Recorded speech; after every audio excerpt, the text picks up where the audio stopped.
Hello again, everyone, and welcome to Blue Sky Farms. We are here today taking a look at some of the improvements we've made here on the farm.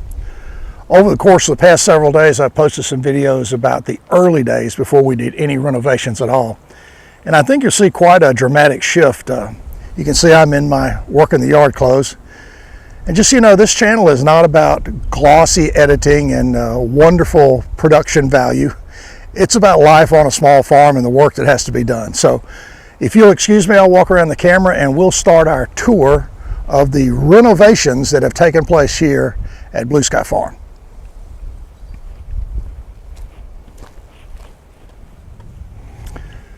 You pick up the camera and start our little bit of a tour here. Now I apologize, I'm not the greatest walk around videographer. There's the house that has been fully remodeled. Been repainted white. We've added some shutters, of course, and just basically gutted the house interior wise and started over. New roofing and all of those important kind of things. The property was really abandoned for about 5 years. It just sat empty, and there was a lot of overgrowth and a lot of maintenance that needed to be done. And as you can see, we've planted some trees, we've cleaned up some of the fence lines. The mowing of the yard started early and it's really come back very strongly. And if you just take a quick look here, there's one thing I do want to point out is this magnificent magnolia tree that we have in front of the house. It is a beauty. I think that thing's got to be 200 years old at least. Another very mature pecan tree there by the side of the house. And I'll swing around another one right here at the entrance of the driveway. So let's start here. If you notice that line of dirt there, that's where the original fence was. We took that out and our property extends to where you see it's mowed on the far side there, the far left. Those stakes out in the field there represent new pecan trees that I planted, about 15 of those that we're going to try to get a little pecan grove going. We'll walk up the driveway here and take a look at some of the other things that have gone on around the property. In the earlier videos, you're able to see that the house was almost not visible because of the shrubbery that had been overgrown. So we took all that out and started over. A lot of new plantings, a lot of new things added. One of the things is my mother-in-law's house is right there, that greenhouse. She lives in the backyard basically, and we're glad to have her close by. As we walk on up further, you'll see a white building in the middle of this picture here. It's the first building I ever built on this property, and pretty much the first building I ever built, period. I don't know how I did it, but with the help of YouTube and some instructional videos, I built the frame and figured out how to add a roof and salvage some of the materials off couple of old barns.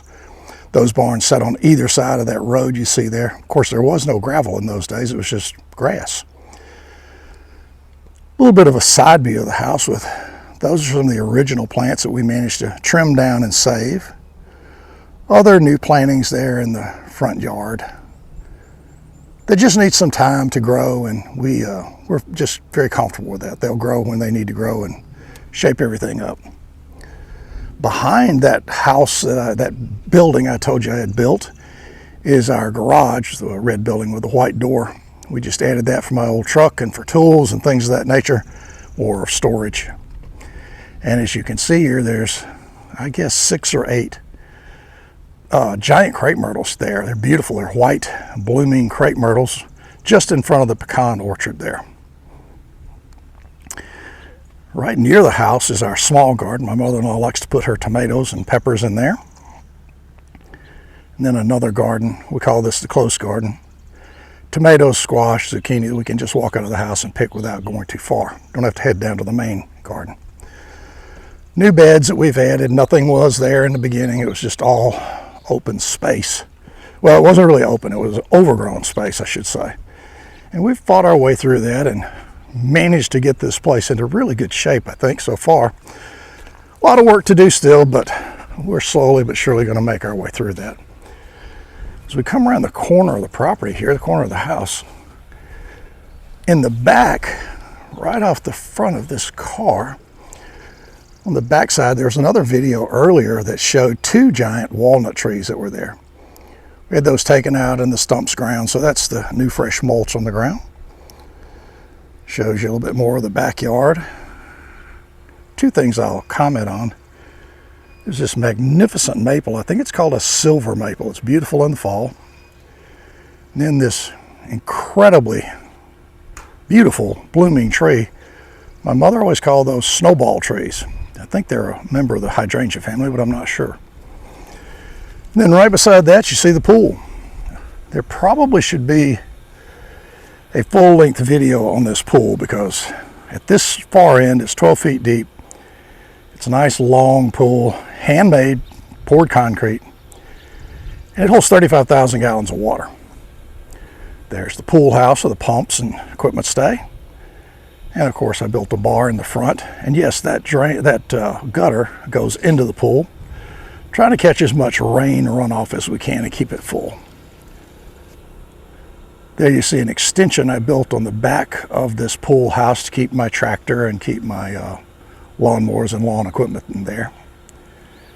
We're going to walk around and take a quick visit at a courtyard. This appeared in another video earlier this week. It had a giant pecan tree right there where you see those shavings. Had that tree taken out and just recently had the stump ground. Really opened up this courtyard, and as a matter of fact, opened it up a bit too much. We're going to put a sail where you see those stakes, because we don't have any shade at all back here now. We extended the porch, added a rooftop to that deck, and really changed the side yard, which we call the courtyard. Big open field just past that fence there that we'll look at in just a second. So let's take a walk toward the back of the property, where most of the open fields are, the largest segment of the property. All these plants are new, except maybe this collection here. It's just been trimmed down a great deal. When we first arrived, the privet hedge and overgrowth had come from back there to right here.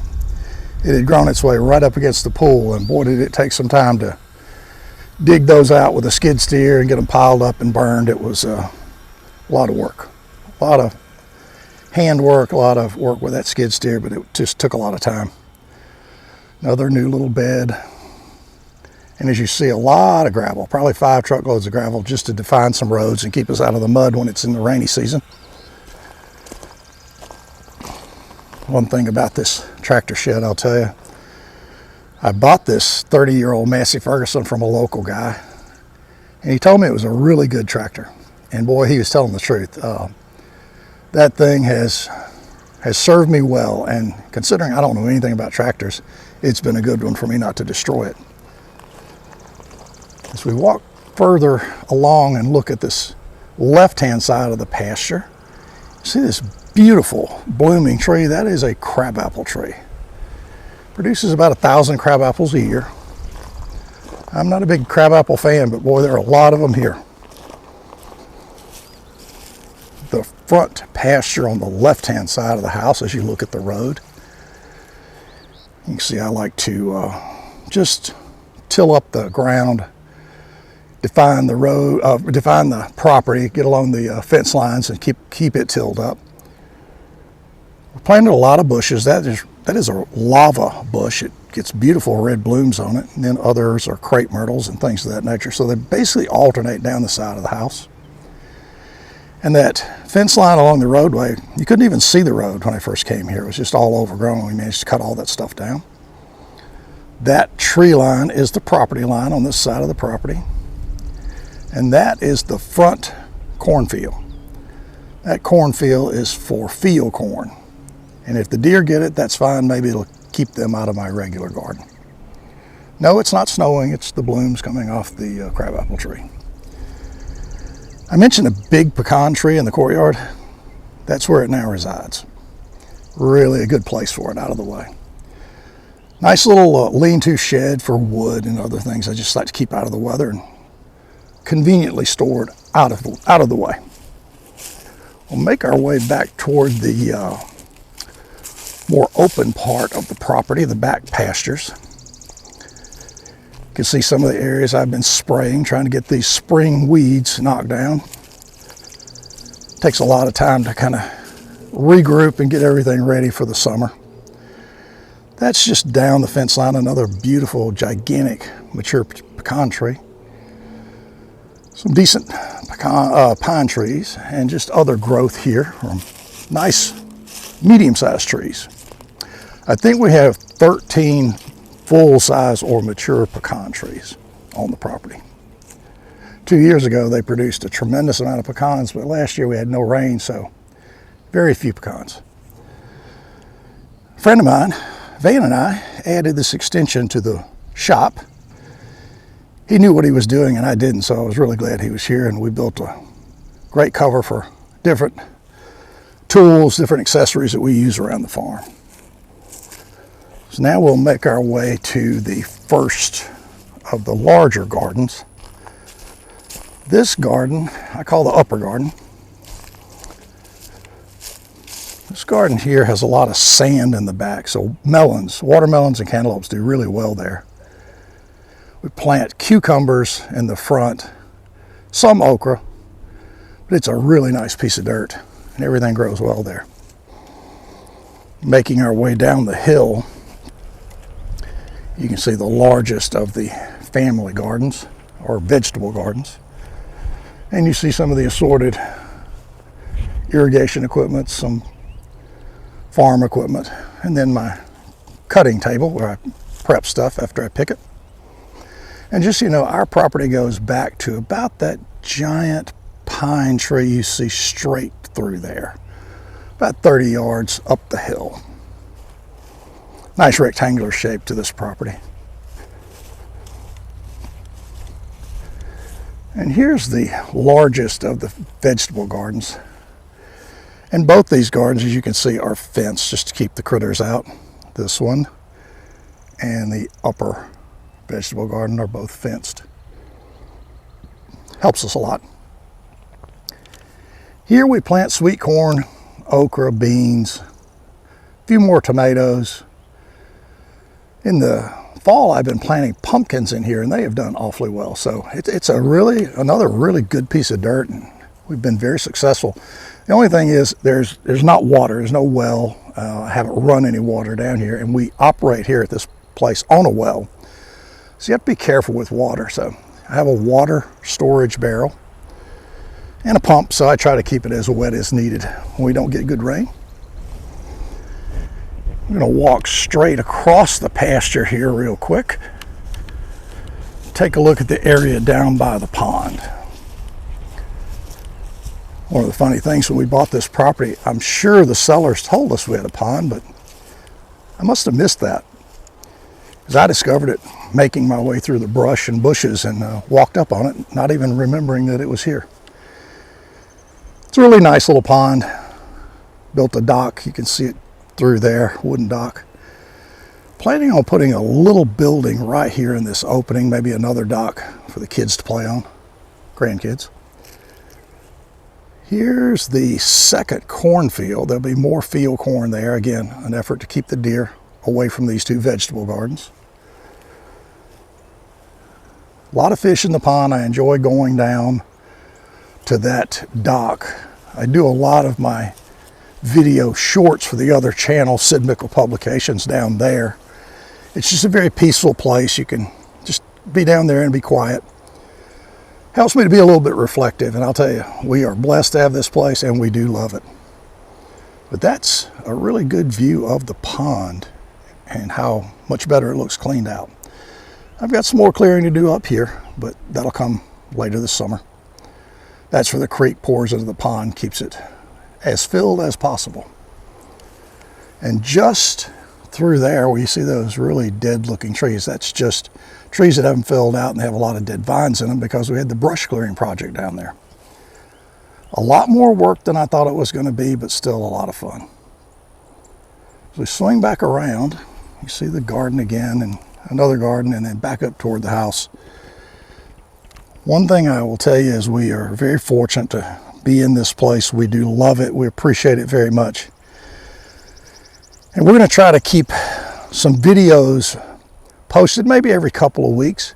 If we have a special project, maybe we'll video it. And I'll tell you one thing that just occurred to me as we were filming this. There's not been a single car down the road, and I'm not sure there's been a car down the road this entire morning that I've been outside. And I do love that. It is quiet, it is peaceful, and it's a beautiful place. We have great neighbors, it's a wonderful community, and the small town of Lafayette is really growing and good people all around. So we are happy to be back home in Alabama after a career of traveling all over the country and moving multiple times.